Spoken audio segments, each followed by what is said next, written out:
प्यारे विद्यार्थियों, आज हम ऑनलाइन क्लासेस के अंतर्गत बीए पार्ट फर्स्ट के भौतिक भूगोल प्रथम प्रश्न पत्र के बारे में चट्टानों के संदर्भ में बात करेंगे। पिछले 4 वीडियोज़ में भी हमने चट्टानों के बारे में बात की है। चट्टानों की संरचना कैसे होती है, उनके प्रकारों के बारे में बतलाया है। आग्नेय शैलें हैं, उसके बाद में अवसादी चट्टानें हैं, उनके बारे में बात की। आज हम रूपांतरित या कायांतरित मेटामॉर्फिक चट्टानों के रॉक्स के बारे में बात करेंगे।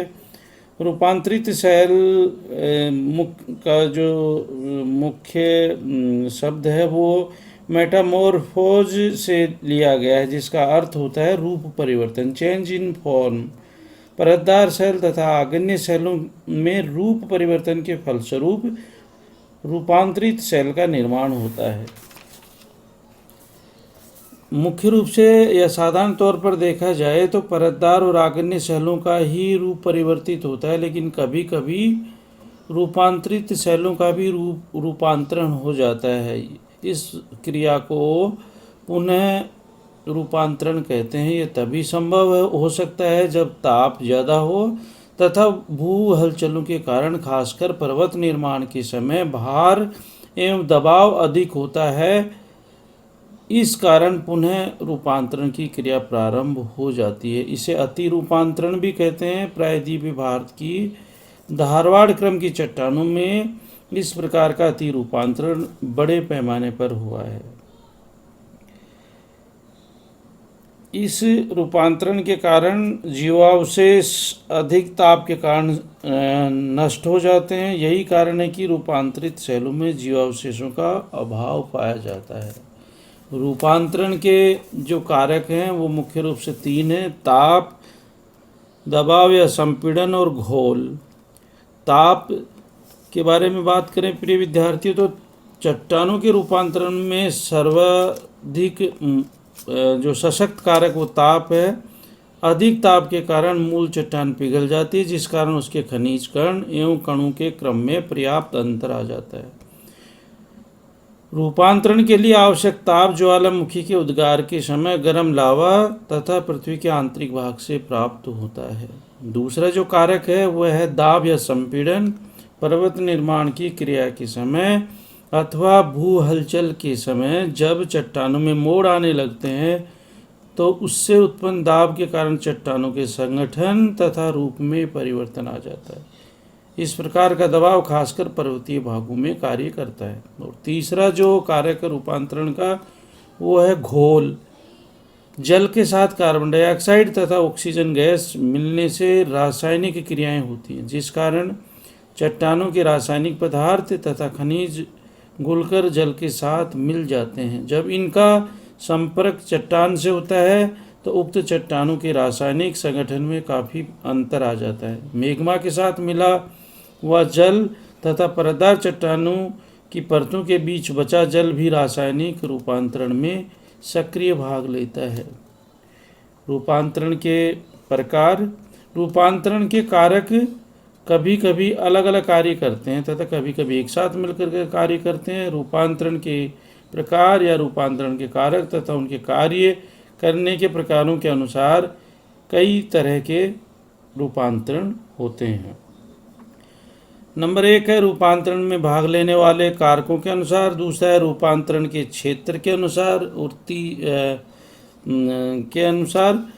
तो रूपांतरण में भाग लेने वाले कारकों के अनुसार जो रूपांतरण होता है उसमें नंबर 1 है तापीय रूपांतरण, दूसरा है गतिक रूपांतरण, तीसरा है जलीय रूपांतरण और चौथा है ताप और जलीय रूपांतरण। रूपांतरण के क्षेत्र के अनुसार देखें तो सहस्पर्शी रूपांतरण है और दूसरा है क्षेत्रीय रूपांतरण। तो रूपांतरण के जो उपयुक्त प्रकारों को हम पुनः संगठित रूप दे सकते हैं, क्योंकि अगर ठीक से देखा जाए तो सहस्पर्शी रूपांतरण में ताप का ही योग होता है। इस प्रकार क्षेत्रीय रूपांतरण में दबाव का प्रमुख भाग होता है। इस आधार पर हम रूपांतरण को निम्न रूपों में सरलीकृत कर विभाजित कर सकते हैं। यानी रूपांतरण के प्रकारों को हम दोनों रूपों को मिलाकर के यदि करें तो पहला है तापीय अथवा सहस्पर्शी रूपांतरण, दूसरा है गतिक एवं क्षेत्रीय रूपांतरण, तीसरा है जलीय रूपांतरण और चौथा है ताप और जलीय रूपांतरण, यानी दोनों मिला करके हैं। पहले पे हम चर्चा करें तो ताप एवं सस्पर्शी रूपांतरण। इस प्रकार के रूपांतर को सस्पर्शी इसलिए कहते हैं कि यह कायांतरण चट्टान विशेष एवं मैग्मा के पारस्परिक संपर्क से होता है। तापी इसलिए कहते हैं कि इसमें ताप का योगदान होता है।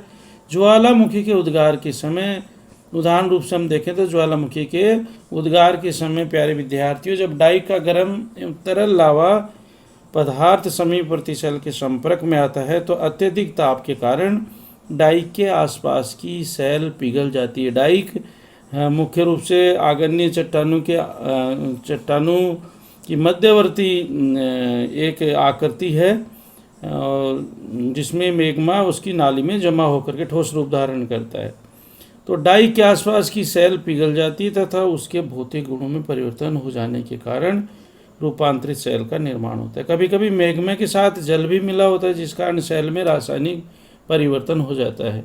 जब चूने के पत्थर का संयोग डाई के गर्म लावा से होता है तो रूपांतरण के कारण चूने का पत्थर संगमरमर में परिवर्तित हो जाता है। यानी संगमरमर बनने की प्रक्रिया का पता आप लोगों को लगी गया होगा कि ताप और सस्पर्शी रूपांतरण के कारण से संगमरमर का निर्माण होता है। यानी चूने का पत्थर ही परिवर्तित होकर के संगमरमर के रूप में परिवर्तित होता है। इस तरह का रूपांतरण सीमित क्षेत्रों में होता है। दूसरा हम देखें तो क्षेत्रीय तथा गतिक रूपांतरण। जब रूपांतरण की क्रिया एक विस्तृत क्षेत्र में घटित होती है तो इस प्रकार के रूपांतरण को प्रादेशिक अथवा क्षेत्रीय रूपांतरण कहते हैं। इसमें संपीड़न तथा ताप दोनों का हाथ होता है। उदाहरण के लिए पर्वतीय निर्माण के समय जब अत्यधिक संपीड़न के कारण परतदार सेल मुड़कर अधिक गहराई तक चली जाती है तो वहाँ पर अधिक ताप के कारण सेल का रूप विद्यार्थियों परिवर्तित हो जाता है। इस तरह के रूपांतरण में रूपांतरित सेल रवेदार हो जाती है और यदि मौलिक सेल पहले से ही रवेदार होती है तो उसमें रवों का पुनः निर्माण नए ढंग से होता है। इस प्रकार का रूपांतरण प्राय पर्वतीय क्षेत्रों में होता है जहाँ पर आए दिन पर्वत निर्माण होता रहता है। इसके हम उदाहरण देखें तो चूने के पत्थर का संगमरमर, सेल का स्लेट, बिटुमिन्स कोयले का एंथ्रेसाइट कोयला बन जाता है। जब संपीड़न गति के कारण से होता है तो उससे हुए रूपांतरण को गतिक रूपांतरण कहते हैं। धरातल के नीचे जाने पर विभिन्न चट्टानों की गहराई बढ़ती जाती है, परिणाम स्वरूप उनका दाब भी बढ़ता जाता है। इस कारण नीचे स्थित चट्टानों का रूपांतरण हो जाता है। इस प्रकार के रूपांतरण को स्थैतिक रूपांतरण भी कहते हैं। तीसरा है जलीय रूपांतरण। जलीय रूपांतरण कई रूपों में होता है। जल के साथ रासायनिक पदार्थों के मिलने से घोल के रूप में चट्टानों के खनिजों में परिवर्तन आ जाता है। अधिक जल की गहराई से भी भार तथा दबाव बढ़ता है। जब चट्टानों के ऊपर जल का भार अधिक होता है तो चट्टानों में रूपांतरण हो जाता है।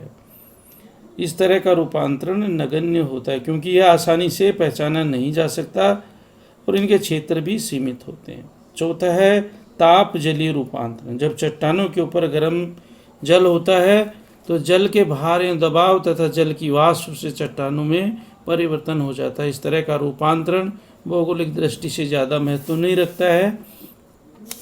तो ये मुख्य रूप से ये जो रूपांतरण है 4 प्रकार से हुए हैं।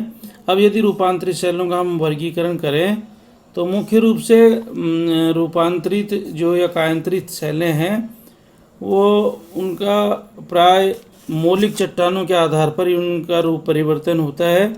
और यहाँ पे देखें तो मौलिक चट्टान अवसादी चट्टानों से होता है और आग्नेय सेलों से इनका रूपांतरण होता है। अवसादी सेलों से रूपांतरित सेल, इस सेल को मेटा सेडिमेंट्री कहते हैं। इसमें अवसादी सेल तथा चीका का स्लेट, चूने के पत्थर का संगमरमर तथा बलुआ पत्थर का क्वार्टजाइट आदि रूपांतरित चट्टानें बन जाती हैं। आग्नेय चट्टानों से रूपांतरित सेल, जब आग्नेय चट्टानों का रूपांतरण होता है तो उसे आग्नेय रूपांतरित सेल कहते हैं। उदाहरण के लिए ग्रेनाइट से नीस का निर्माण होता है। जब परिवर्तित सेल का कई बार रूपांतरण होता है तो उसे पुनः रूपांतरित सेल कहते हैं। जब रूपांतरित सेल के कणों में कुछ कुछ परतों के रूप में समानांतर अवस्थाओं में पाया जाता है तो इस प्रकार की बनावट को फोलियस कहते हैं। और इस आधार पर रूपांतरित चट्टानों को दो वर्गों में बांटते हैं, पत्राभिकृत और अपत्राभिकृत। पत्राभिकृत के अंतर्गत स्लेट, शिस्ट तथा नीस है और पत्राभिकृत में क्वार्टराई, संगमरमर तथा सर्पेंटाइन है।